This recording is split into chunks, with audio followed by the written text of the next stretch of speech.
My name is Charlotte. I am 58 years old, and this is the story of the $9 that bought me my freedom and the lesson my daughter never saw coming. The morning it all started again, I was in my garden, the soil cool and rich under my fingers. The lavender was finally taking root. That simple fact felt like a miracle. My little house, with its sun filled kitchen and this small, stubborn patch of earth, was my sanctuary. I had built this piece with my own two hands. The phone vibrated on the wooden bench beside me. The screen lit up with a name I had not seen in 2 years: Amelia. My heart did not sink. It simply stopped. The breeze felt suddenly cold. Before I tell you what happened next and why that name still makes my hands go cold, I want to know where you are right now. Are you listening on a quiet morning like mine was, or maybe during your lunch break? Wherever you are, if you have ever had a phone ring and change everything, settle in. This story might feel familiar. If you understand that kind of moment, consider giving this video a like. It helps more people find stories like ours. And if you want to come along for the whole journey, subscribing means you will not miss a chapter. For 23 years, it was just Amelia and me. Her father was a charming ghost who vanished before she could say dada, leaving behind a stack of unpaid bills and a profound lesson in self-reliance. I worked 2 jobs, sometimes 3. Days at a diner called The Blue Plate, my feet aching on the linoleum, and nights cleaning offices downtown, the humming silence broken only by the vacuum cleaner. I would tiptoe back into our one-bedroom apartment at 2 a.m., my hands smelling of bleach, and peek in at her sleeping. She was my reason. I denied myself so she would not have to. A new winter coat for her meant mine got another season of patched lining. I packed her lunches with little notes on napkins. We had a ritual of Friday night pizza and old movies, the cheap kind we rented from the corner store. When she got into State University, I cried for a week. We celebrated with a single slice of cheesecake shared at the kitchen table. I sold my grandmother's cameo necklace to help with her books. It was worth it, every single sacrifice. Then she brought Gregory home. He was 15 years older, wearing a watch that probably cost more than my car, a real estate developer. He shook my hand with a firm, dry grip, and his eyes did a slow, dismissive sweep of our cozy, cluttered living room. "Charming," he said, and the word felt like an insult. Amelia clung to his arm, her smile too bright, her laughter a little too high. She kept mentioning his projects, his connections, the important people he knew. The change in her was subtle at first. She asked me not to pick her up from campus in my old sedan when he was around. She started correcting my grammar, my clothes. "Mom, you could really update your wardrobe," she'd say, fingering the sleeve of my well-worn cardigan. The handmade birthday card I gave her was met with a tight smile and set aside while she gushed over the diamond studs Gregory gave her. My heart ached, but I told myself this was just a phase. She was in love, impressed by a new world. I wanted her to be happy. The proposal came 6 months later. They were over for a strained Sunday dinner. Gregory cleared his throat. "Charlotte," he began as if launching a business proposal. "Amelia and I are looking at properties. Something with more space. We think it's time you retired from those jobs. You should come live with us. A fresh start for everyone." Amelia beamed, grabbing my hand. "Yes, Mom, you won't have to lift a finger. You can finally relax." The word relax glittered like a trap. But the vision they painted, a family under one roof, my days of backbreaking work over the chance to be a full-time grandmother to future grandchildren, it was a siren song I was too tired, too lonely to resist. The hope was a physical warmth in my chest. I sold my apartment, my one asset. I handed them every penny from the sale, $37,000 for the family fund. I packed my life into a few dozen boxes, my trust a fluttering, fragile thing. The house was in a gated community called Whispering Pines. It was a monument of glass and cold stone. My room was not a bedroom. It was a converted storage space in the walkout basement with a small window well looking up at knee-level grass. It smelled faintly of carpet cleaner and loneliness. The hum of the furnace was my constant companion. Amelia called it my private suite. Gregory called it efficient. My relaxation began the next morning. Amelia appeared at the basement door. "Mom, Gregory loves a big breakfast. Scrambled eggs, crispy bacon, the whole deal. You're so much better at it than me." So I cooked. Then as I was cleaning the kitchen, Gregory mentioned the housekeeper was coming only twice a week now.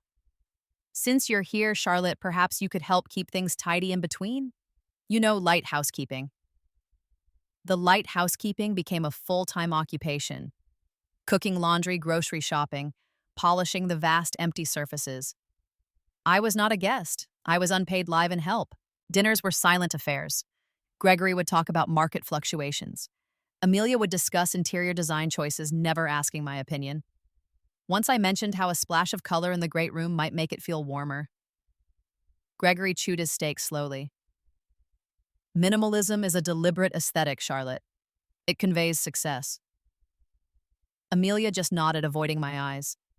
I felt myself shrinking, becoming invisible in their world of stark, expensive things. One evening, I came upstairs to ask about the thermostat. My basement was stifling, and heard them in the study. The door was ajar, Gregory's voice low and annoyed. She needs to contribute more if she's going to stay here. Utilities aren't free. We're not running a charity. I waited, my breath held for Amelia's defense, for her to say, she gave us all her money. There was only a long, complicit silence. Then a sigh. I'll talk to her, Amelia said, her voice flat. I retreated back to my basement, the hope inside me cracking like thin ice. The final straw of that phase came a month in. I had made friends with a sweet older woman named Eleanor while walking in the development. We had coffee once. I mentioned to Amelia I'd love to have a little car to visit Eleanor, maybe go to the library. She was applying mascara in the hall mirror, her reflection sharp and impatient. Mom, Gregory is under a lot of pressure with the new development. Money is tight. Don't you think you should be more mindful of household expenses? She met my gaze in the mirror, and I saw not my daughter, but a stranger echoing her husband's disdain. The home I had sold my security for was becoming my gilded cage. The tension in the house grew thick, a storm waiting to break. Gregory became terser, snapping over misplaced mail or a dish left in the sink. Then the news came: a major investor had pulled out of his flagship project. The financial house of cards was trembling. The air in the house turned to ice. They summoned me to the living room one Tuesday night. I stood on the plush rug feeling like a servant called before the masters. Gregory did not ask me to sit. Charlotte, he started, his hands clasped behind his back. We have to make some difficult decisions. The household budget is unsustainable. Amelia sat on the edge of the white sofa, studying her manicure. My mouth went dry. I have my savings from the apartment sale, I said, the words trembling. The money I gave you. Gregory waved a hand. That was a gift toward the home, a family contribution. It's been absorbed into the mortgage. His tone left no room for argument. The fact is, your presence here is an ongoing financial burden we can no longer justify. I looked at Amelia. Honey, what is this? She would not look at me. It's a difficult time, Mom. We think it's best if you find your own place. You need to be independent. The word independent sliced through me. After a lifetime of it, after raising her alone, it was now a weapon she used to discard me. Find my own place with what? My voice was a whisper. Gregory let out a long, suffering sigh, as if I were a particularly slow child. He reached into his back pocket, pulled out his leather wallet. He flipped through bills, his lips pursed. He extracted a single $5 bill, then 4 ones. He held them out to me. This should help you get started, for a bus ticket or something. $9. The room tilted. The $9 in his outstretched hand was the most violent thing I had ever seen. It was the final calculated erasure of my worth. My eyes locked on Amelia. You are letting him do this after everything.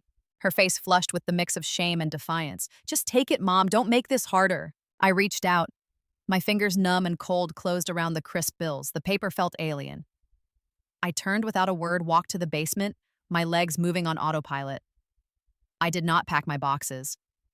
I took only a small duffel bag and filled it with a few changes of clothes, my toothbrush, and the photograph of Amelia as a little girl, the one from our pizza nights. I walked back up the stairs past the living room where they now sat in stiff silence and out the front door. It clicked shut behind me with a terrible finality. The night air was cool. I walked to the end of the manicured driveway past the whispering pines and stood at the bus stop under a flickering street lamp. I clutched the $9 in my fist until the paper grew damp. The wait for the bus that would take me away from my daughter was the longest and loneliest of my life. The bus dropped me at the part of town I did not recognize. I used one of the dollars to buy a terrible cup of coffee at an all-night gas station and sat on a plastic chair staring at the wall. I had one friend left from my old life, Janet. We had been close in high school but drifted apart over the decades, only exchanging Christmas cards. Desperation has a way of simplifying things. I found her number in my ancient address book and called from the payphone. Her voice, groggy with sleep, became alert and fierce the moment she heard mine. Stay right there, I'm coming. Janet lived in a modest, cluttered bungalow filled with plants and the smell of old books. She was a widow, a retired nurse with kind eyes and a no-nonsense attitude. She asked no prying questions that first night, just gave me a pair of pajamas, made up the sofa bed, and said, "We'll figure it out tomorrow." In the safety of her home, the dam broke. I sobbed, the $9 bills spread on the coffee table like evidence of a crime. Janet listened, her hand on my back, and when I was done, she said quietly, "That girl has lost her mind. But you, Charlotte, you are still here, and you are stronger than this." The shame was paralyzing at first. I felt like a fool, a burden. Janet would have none of it. "You cook for me," she said one morning. "That's your rent. I miss a good home-cooked meal." Cooking was my therapy. I lost myself in the rhythm of chopping, stirring, seasoning. Janet invited some of her nurse friends over for dinner. They raved about my pot roast, my apple pie. One of them, a doctor named Susan, loved my lemon lavender scones. "I have a board meeting next week," she said. "Could I commission you to make 2 dozen? I'll pay you." The word commission made my heart stutter. I used the last of my 8 remaining dollars plus a little Janet insisted on lending me to buy flour, butter, and lavender. I baked those scones with a focus I did not know I still possessed. They were a triumph. Dr. Susan paid me $50. That $50 felt more monumental than any paycheck. It was mine. Earned by my skill, not given as a cruel afterthought. Word spread. Soon I was baking for book clubs, teacher appreciation days, small office gatherings. Janet's dining table became my bakery. I reinvested every cent into better ingredients, proper packaging. The work was exhausting and glorious. My back ached from standing, my kitchen was perpetually flour-dusted, but my spirit, so long crushed, began to unfurl. A local cafe owner, a jovial man named Leo, tasted my almond croissants at a community event. He offered me a contract supply pastries for his shop 3 days a week. It was a real business. I opened a separate bank account. The balance grew slowly, steadily. For the first time in years, I slept through the night, the deep sleep of honest exhaustion. After 2 years of saving every possible penny, I saw a listing for a small, neglected cottage on the outskirts of town. It needed love. The roof was sound, the bones were good. I could afford it. Janet and Leo helped me move in. I painted the walls a soft, warm yellow. I ripped up the stained carpet to find beautiful, if scuffed, hardwood floors underneath. I planted that lavender bush and roses and tomatoes. I did not furnish it with new, showy things. I found pieces at flea markets, sanded them down, gave them new life. This house did not whisper of success. It hummed with peace. It was mine. Every nail, every brushstroke, every bloom was a testament to my own 2 hands. I had not just found a house, I had built a home, and in the process, I had rebuilt myself. The phone call shattered that peace. Hearing Amelia's voice, raw and trembling, was like being thrust back into that cold living room. She spun a tale of betrayal. Gregory's affairs, hidden debts, his swift departure with what was left of their assets. The bank was foreclosing on the Whispering Pines house. She was destitute, embarrassed, and utterly alone. My maternal instinct, that ancient stubborn cord, twitched painfully. Then came the ask. The tears dried up, replaced by a wheedling practicality. "Mom, I have nowhere to go. I heard from someone you have a really nice place now. It's just for a little while. Just until I get back on my feet." There was no true apology. Just an expectation, as if the past 2 years and the $9 were a minor disagreement we could now move past. I told her I needed to think and ended the call. My hands were shaking, but not from fear, from a rising cold clarity. 2 days later, a sleek car I did not recognize pulled into my gravel driveway. Amelia stepped out. She was thinner, her designer clothes looking slightly rumpled. Her eyes swept over my cottage, the blooming garden, the cozy porch swing. A flicker of something, surprise, maybe envy, crossed her face before she arranged it into a mask of weary distress. She walked in without knocking. "Oh, Mom, it's so quaint," she said, her voice straining for warmth. She wandered into the living room, assessing. "This space is actually pretty big. We could easily fit a daybed right here for me. It'll be just like a slumber party." I watched her from the doorway, this woman who shared my face but felt like a stranger.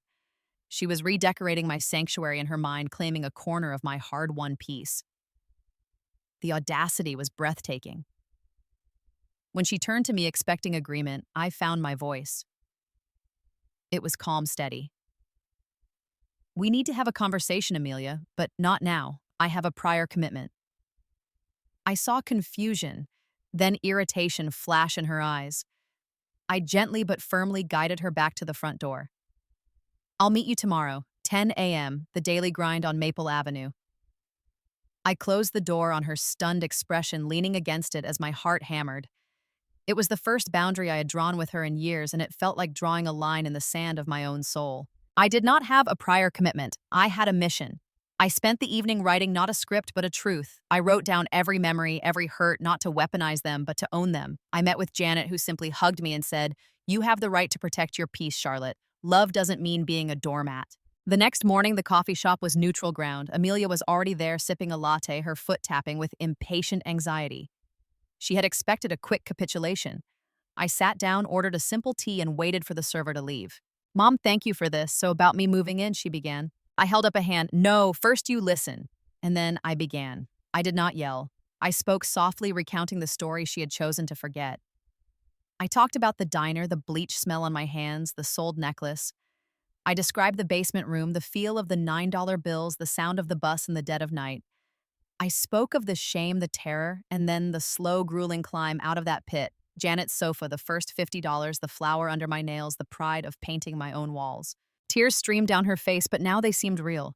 "He made me do it. I was trapped," she cried. "Stop," I said, my voice firm but not unkind. "You were an adult. You made a choice. You handed me that money." The words hung in the air. I reached into my bag and pulled out a plain white envelope. I slid it across the table. Inside were 9 crisp $1 bills, and beneath them a cashier's check. The amount was $37,000. Every penny I had given them plus interest, I calculated myself. "This," I said, pointing to the $9, "is what you gave me. Consider it returned. And this," I tapped the check, "is my investment in your former life with a return. We are now square, financially." Her eyes were wide glued to the check. "I don't understand." "The lesson, Amelia, is this: you cannot move into my house. Love is not a convenience. It is not a shelter you check into when your own life falls apart. I love you. You are my daughter. But the mother who would give you everything and receive nothing in return," she left that night with $9 in her pocket. "I am someone else now." I took a deep breath. "I am willing to try to have a relationship with you, a new one. But it starts here at zero. It starts with mutual respect. It will be slow, it will be different, and it absolutely will not begin with you living under my roof. You need to learn to stand on your own 2 feet, the way I had to." I left her there, staring at the envelope that contained the stark arithmetic of our past. I paid for both our drinks and walked out into the sunlight. For the first time, I felt the weight of those 2 years truly lift. I was not angry, I was free. The aftermath was not quiet. Amelia sent furious texts, pleading one's guilt-laden voicemails. I read them. I listened. But I did not engage. I held the line. My house remained my own. Slowly, like a storm blowing itself out, the messages ceased. The silence that followed was heavy, but it was not empty. It was space for me to breathe. I poured myself into my life. My small baking business grew organically. I started teaching a weekly comfort baking class at the senior center, sharing my recipes and listening to their stories. The joy I found in giving without expectation of anything in return was a balm. I made new friends in my neighborhood, people who knew the present-day Charlotte, not the ghost of a mother I had been. Months later, a letter arrived, not an email. A handwritten letter on thick stationery. It was from Amelia. It was not perfect. It was full of stumbles and hard realizations. She was in therapy. She had taken a job, a humble one, as a receptionist. She was living in a small apartment with a roommate. She did not ask for anything. She simply apologized, not for Gregory, but for her own choices, for the $9, for the 2 years of silence. She asked if maybe we could have coffee sometime. We did. It was awkward. The conversation was stilted, circling safe topics. But she looked me in the eye. She asked about my garden. She did not mention my house. That was the beginning. We now have lunch once a month. It is a fragile new thing. It bears no resemblance to the past, and perhaps that is its strength. I learned that the deepest peace does not come from getting even or shutting a door forever. It comes from having the courage to redraw the boundaries of your own heart. It comes from offering a hand but not a crutch. From loving someone enough to say, "Your journey is yours to walk, but I will be here whole and separate, cheering you from the path I built for myself." That $9 bill, I still have it. I keep it pressed in the pages of my favorite batter-splattered cookbook. Not as a trophy of pain, but as a bookmark in the story of my life. It marks the page where the old chapter ended and a new, more beautiful one began. It reminds me that from the smallest, most painful seeds, even from a handful of dollars meant as an insult, you can grow a life of profound and unshakable contentment. You can build a home not just of wood and paint, but of resilience and hard-won peace. If this story resonated with you, if you have ever had to redraw a boundary or rebuild from a handful of nothing, I would love to hear from you. Share your thoughts in the comments below. Have you ever had to say a difficult no to someone you love? What did you learn from it? If this journey of finding peace after hurt meant something to you, please give this video a like. It lets me know these stories matter. And if you want to join me for more conversations about resilience, family, and finding our way, consider subscribing and sharing this with someone who might need to hear it today. Thank you for listening, for sharing this time with me. Wherever you are on your own path, I wish you the courage to build your own version of peace, one gentle, firm step at a time.